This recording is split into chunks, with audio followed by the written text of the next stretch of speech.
The Cleveland Browns are planning something absolutely huge in the upcoming NFL draft that goes far beyond just making a selection at 4th overall. And according to sources with direct knowledge of the secret strategy sessions that have been happening inside Browns headquarters over the past 48 hours, what the organization is plotting represents the most aggressive and most shocking draft day maneuvering that any NFL team has attempted in over a decade. According to sources who've been briefed on the multi-layered plan that Andrew Berry and his staff have been developing, the Browns are preparing to execute a complex 3-team trade on draft night that would involve them trading out of the 4th overall pick entirely, acquiring multiple future first-round picks in the process, trading Kyler Murray to a quarterback-desperate team for additional assets, and then using all of those accumulated picks to trade back up into the late first round to select not one, but 2 prospects that Berry has identified as perfect fits for Todd Monken's offensive system. But according to sources, what makes this plan truly huge and truly shocking isn't just the complexity of the trades themselves, it's that the entire strategy is being orchestrated without Jimmy Haslam's knowledge or approval, because Berry has become convinced that Haslam's constant interference and his daily mind-changing makes it impossible to execute sophisticated draft strategy if the owner is involved in the planning. According to sources, Berry has essentially decided to present Haslam with a fait accompli on draft night, where the trades happen so quickly that Haslam won't have time to override the decisions before they're finalized, banking on the calculation that even if Haslam is furious about being excluded from the process, he won't be able to undo the trades once they're completed, and he'll eventually accept that Berry's plan was brilliant.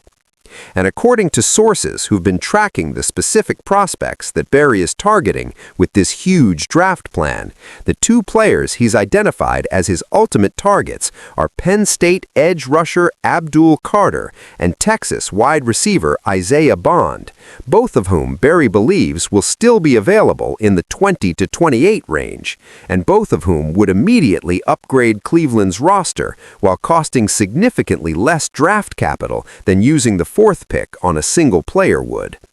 The audacity of planning major draft trades without ownership approval, combined with the complexity of coordinating multiple teams and multiple picks simultaneously, combined with the risk that everything could fall apart if any single element doesn't work perfectly, makes this the most huge and most dangerous draft strategy any GM has attempted in the modern NFL era. The genesis of the Cleveland Browns' huge draft plan began on Wednesday evening, March 5, 2026, in the immediate aftermath of the screaming match between Todd Monken and Andrew Berry that left both men frustrated and angry about the direction of the organization.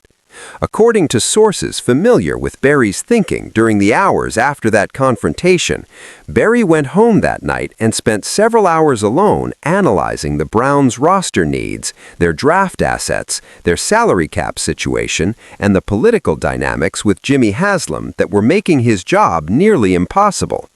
According to sources who've spoken with people close to Berry, he had what can only be described as an epiphany during that late-night analysis session, when he realized that the Browns' fundamental problem wasn't a lack of talent or a lack of draft picks, but rather an inability to execute coherent strategy because of constant ownership interference. And according to sources, that realization led Berry to a radical conclusion. The only way to successfully navigate the draft was to plan and execute trades so quickly on draft night that Haslam wouldn't have time to interfere and change the plan. The specific framework of the huge multi-team draft trade that Berry began developing on Wednesday night involves 3 separate but interconnected transactions that would need to be executed in rapid succession, according to sources who've been briefed on the plan. According to sources, the first transaction would involve Cleveland trading the 4th overall pick to a team that's desperate to move up for a quarterback, with the leading candidates being the Las Vegas Raiders, currently picking 13th, the New Orleans Saints, currently picking 15th, or the Minnesota Vikings, currently picking 11th.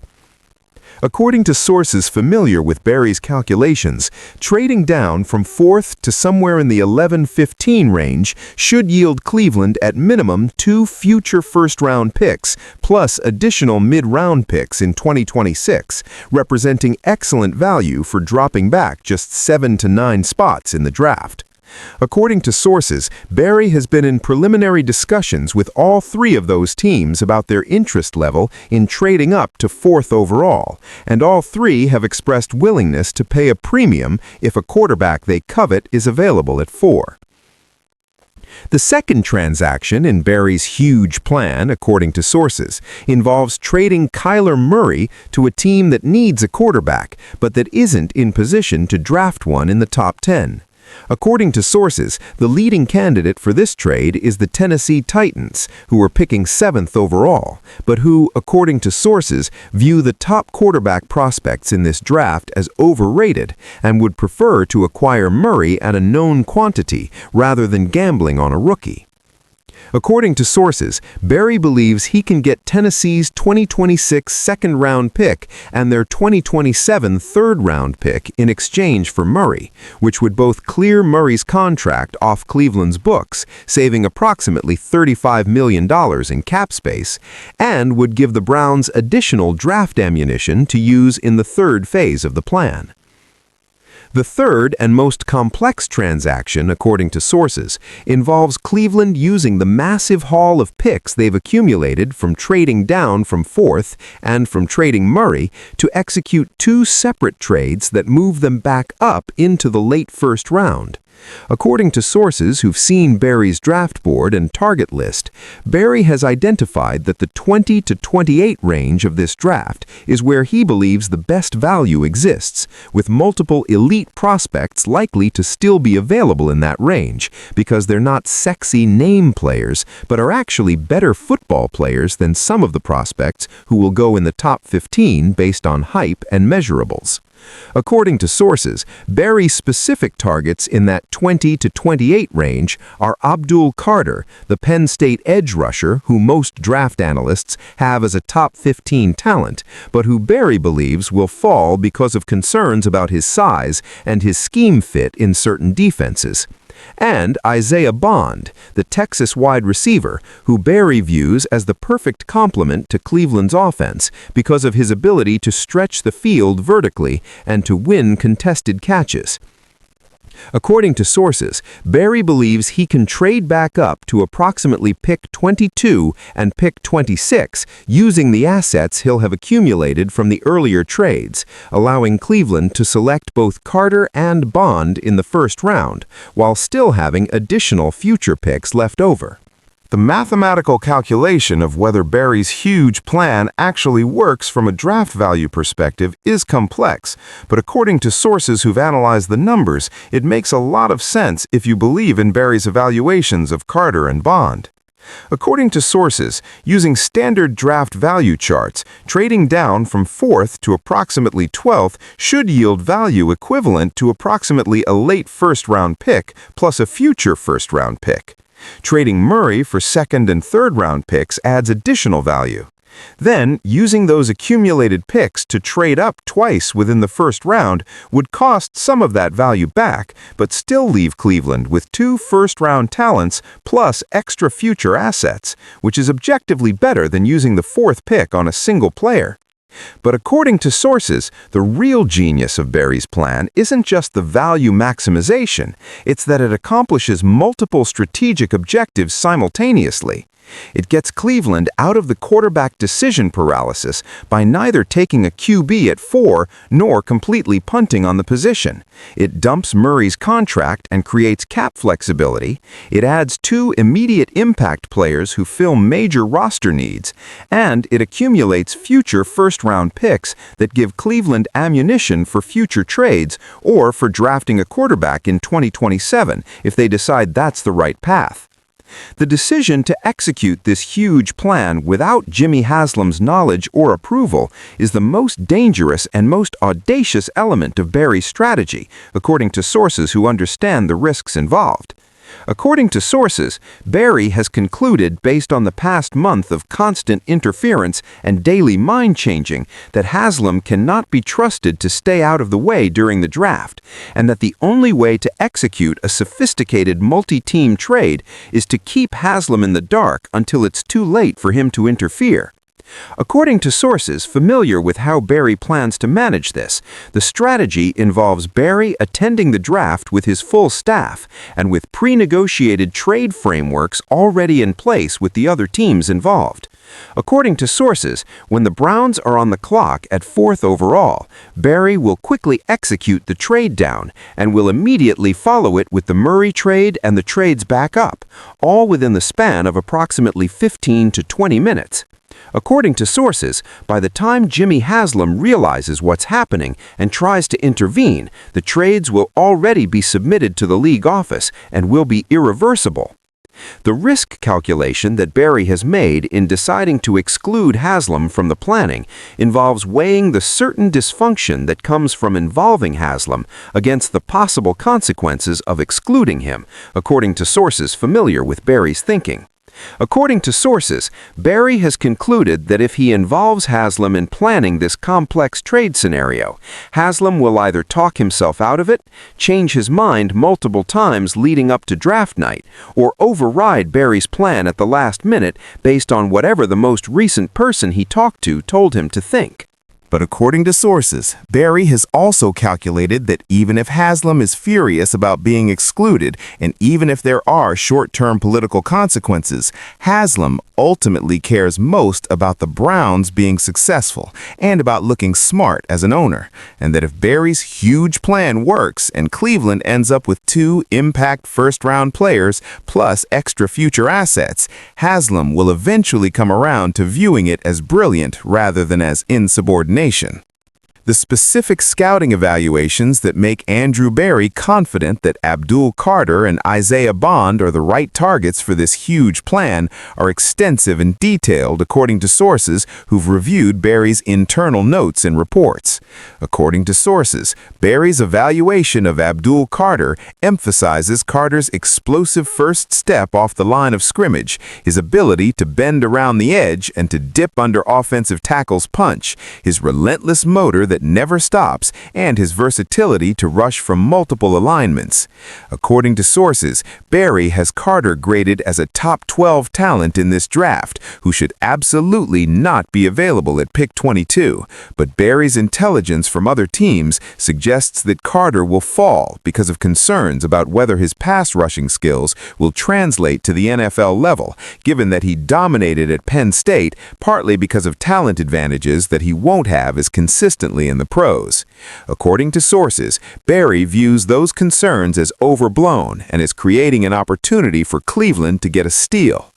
The Isaiah Bond evaluation, according to sources, centers on Bond's ability to win deep down the field, both through speed and through ball tracking and body control on contested catches. According to sources, Barry views Bond as a potential number 1 receiver who can immediately become Cleveland's best weapon in the passing game, and who would give whoever ends up being the Browns' quarterback a true game-breaking target. According to sources, Barry has Bond graded as a top 20 talent who could easily go in the mid-teens if teams properly valued his skill set, but Barry's intelligence suggests Bond might fall to the mid-20s because of concerns about his route-running refinement, and because teams tend to overvalue combine measurables over actual production. The coordination required to execute Barry's huge plan on draft night involves having multiple trade frameworks pre-negotiated and ready to execute instantly, according to sources familiar with the logistics. According to sources, Barry and his staff have been having back-channel conversations with their counterparts at the Raiders, Saints, Vikings, Titans, and with teams that currently hold picks in the 20 to 28 range, getting general agreement on what the compensation would look like for various trades without finalizing anything or committing to anything. According to sources, Barry's strategy is to have these frameworks in place so that when Cleveland is on the clock at 4th overall, he can quickly call the team he's trading with, confirm that their target player is still available, execute the trade, and immediately move on to the next phase of the plan before anyone has time to overthink or to get cold feet. According to sources, this requires an extraordinary level of preparation and coordination, which is why Barry has had his entire staff wargaming different scenarios and preparing for every possible contingency. The potential obstacles that could derail Barry's huge plan are numerous and significant according to sources who've analyzed the risks. According to sources, the biggest risk is that one of the teams Barry needs to trade with changes their mind at the last minute or gets a better offer from another team. According to sources, if, for example, the Raiders decide they don't want to trade up to 4, or if Tennessee decides they don't want Kyler Murray, the entire plan collapses because each phase depends on the previous phase working. Another significant risk, according to sources, is that Abdul Carter or Isaiah Bond gets drafted earlier than Barry anticipates, meaning that by the time Cleveland trades back up into the late first round, one or both of their targets is gone. According to sources, Barry has backup targets identified in case Carter or Bond is unavailable, but those backup targets aren't as highly graded, and taking them would make the entire trade-down, trade-up maneuver less valuable than just staying at 4 and taking whoever was available there. The most dangerous risk, according to sources, is that Jimmy Haslam finds out about the plan before draft night and either forbids Barry from executing it or demands changes that undermine the carefully coordinated framework. According to sources, Barry has been extremely careful about information security, limiting knowledge of the full plan to only a small circle of trusted staff members, and explicitly instructing everyone involved not to discuss it with anyone who might have contact with Haslam. Todd Monken's awareness of and reaction to Barry's huge draft plan is complicated, according to sources who've spoken with the head coach. According to sources, Barry did eventually brief Monken on the general outline of the strategy, partly because Barry needed Monken's input on whether Carter and Bond are the right players to target, and partly because Barry wanted to ensure that Monken wouldn't sabotage the plan by complaining to Haslam about not getting a quarterback. According to sources, Monken's initial reaction was skepticism about the complexity and the risks involved, but after reviewing Barry's evaluations of Carter and Bond, and after understanding the draft value calculation, Monken became supportive of the plan. According to sources, Monken told Barry something like, "If you can actually pull this off and get us Carter and Bond plus extra picks, that's better than taking any single player at 4, including a quarterback. But if you screw it up and we end up with nothing, you're going to get fired, and I'm probably going to get fired too." As of now, Thursday night, March 6, 2026, Andrew Barry is preparing to execute the most huge and most audacious draft plan in Cleveland Browns history, trading out a 4th overall, dumping Kyler Murray's contract, and trading back up twice to select both Abdul Carter and Isaiah Bond while accumulating future first-round picks. The plan is being orchestrated without Jimmy Haslam's knowledge because Barry has concluded that Haslam's interference makes sophisticated strategy impossible. The risks are enormous, including the possibility that trades fall through, that targets get drafted earlier than expected, or that Haslam discovers the plan and forbids it. But if Barry succeeds in pulling off this huge multi-team draft night masterpiece, Cleveland will emerge with 2 first-round impact players, massive cap savings, and extra future assets, all while avoiding the quarterback paralysis that's been plaguing the organization. Whether genius or disaster, this huge plan will define Andrew Barry's legacy as Browns GM and will either cement his reputation as a brilliant architect or as someone who got too clever and destroyed his own career. The NFL draft is still several weeks away, but the groundwork for the most dramatic draft night in Browns history is already being laid in secret.